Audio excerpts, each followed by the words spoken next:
Tayo maghiwalay po, no? Kinumpirma ng House Prosecution Panel na may mga vlogger na gustong tumulong sa pagpapalaganap ng impormasyon.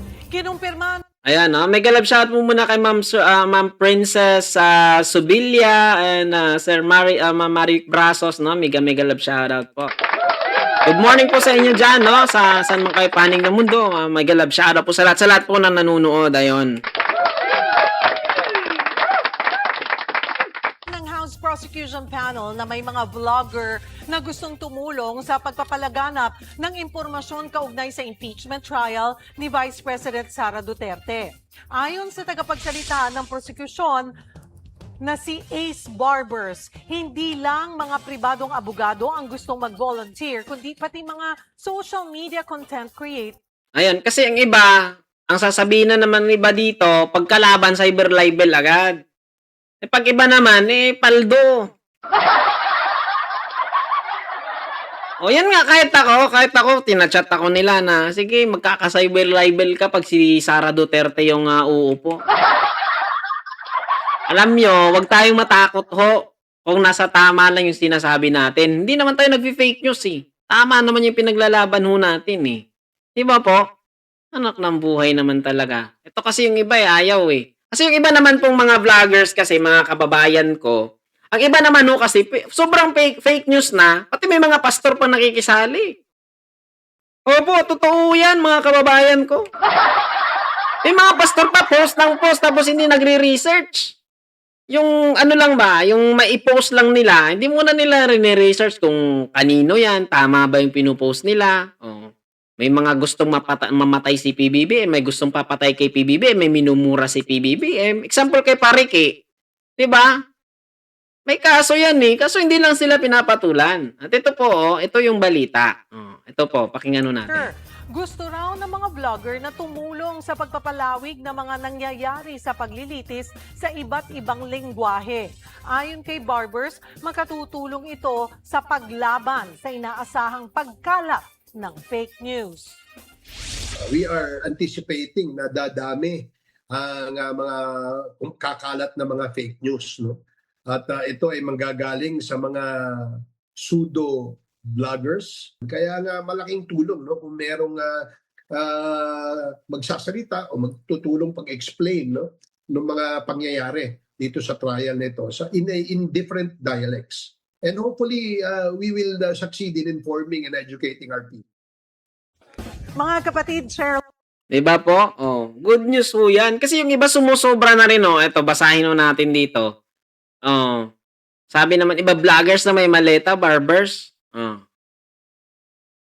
Grabe, no?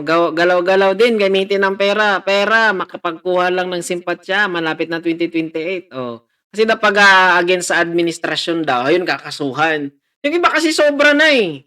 Para sa akin, yung iba sobra na talaga, mga kababayan, mga kasubaybay. Sobra na po talaga. Yung ano na talaga, sinisiraan ka na hanggang buto, tagos. Pero pasalamat nga sila, si PBBM hindi ganun kabarubal eh. Kung mga si Duterte pa, mga Duterte pa yung ano nun, ay nako naman talaga yun. Kung Duterte pa yung ano, wala na. Pag-post nyo, mamaya, bukas, wala na. Diba? Ay, nako, binalasubas nga nila yung ano dati. Naalala, ano, Rappler ba yun o ano yun? Yung babae na ano doon? Ay, nako talaga. Kaya kawawa eh. Kawawa yung ordinaryong tao. Kawawa yung ordinaryong Pilipino. Tapos sila, nakikinabang. Puro fake news eh, mga kababayan ko. Tapos kung sasawayin sila, bigyan sila ng ultimatum. Ang daming magre-react. Tulad yung mga fake news. Dahil sa fake news, maraming nasisira ang buhay.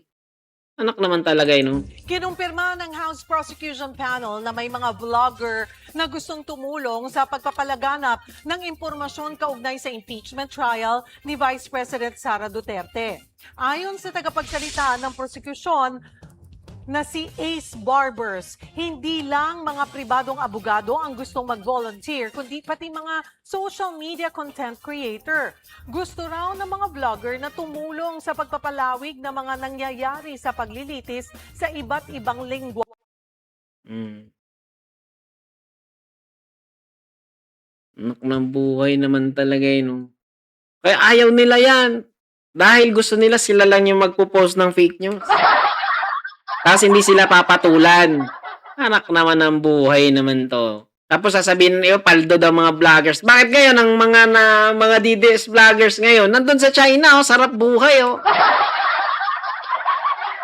Post ka lang diyan ng post, oh, siraan mo lang ng siraan ng administrasyon, siraan mo lang si PBBM, oh.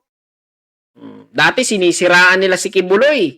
Dahil may offer na, 'di ba? Sabi nga ni sino nga ni Jay Sonsa, 1 million for every month, sisiraan mo lang isang tao.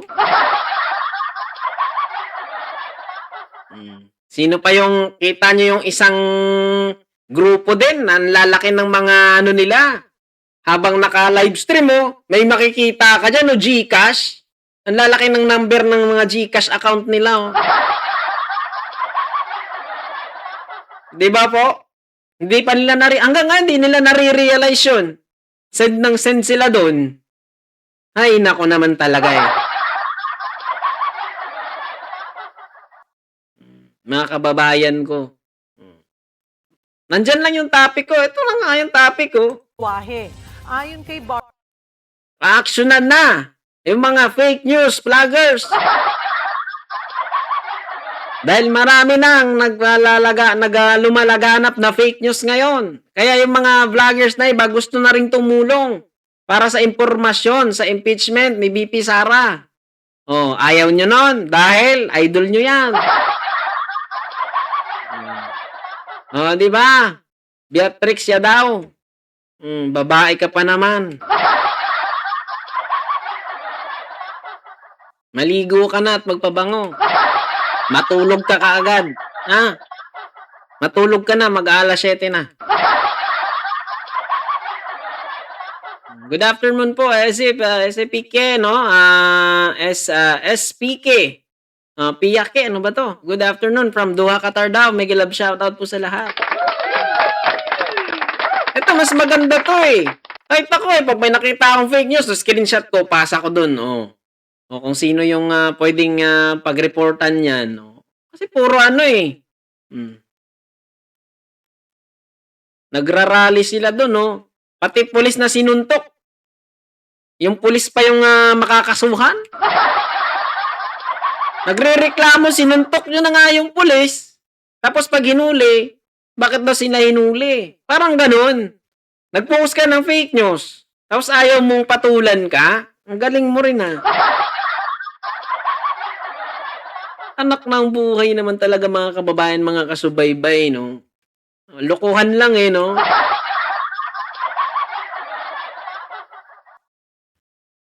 Ang sakit pa nun, nagrarally sila. Ang sakit pa, nagpo-post sila ng fake news. Sila yung nakukulong, silang nagkaka-record. Tapos yung mga nag-uutos sa kanila, mga kababayan, yung nag-uutos sa kanila, walang record. Kasi sila nakukulong, eh. Sa kaka-fake news. Oh, pera-pera ang usapan. Pagdating ng panahon, ikaw yung magkaka-record sa kulungan. Naman ang buhay naman talaga, eh. Kawawa, di ba po? Si Mama, si Prian Ferlin, alam ko, ang liliit, eh.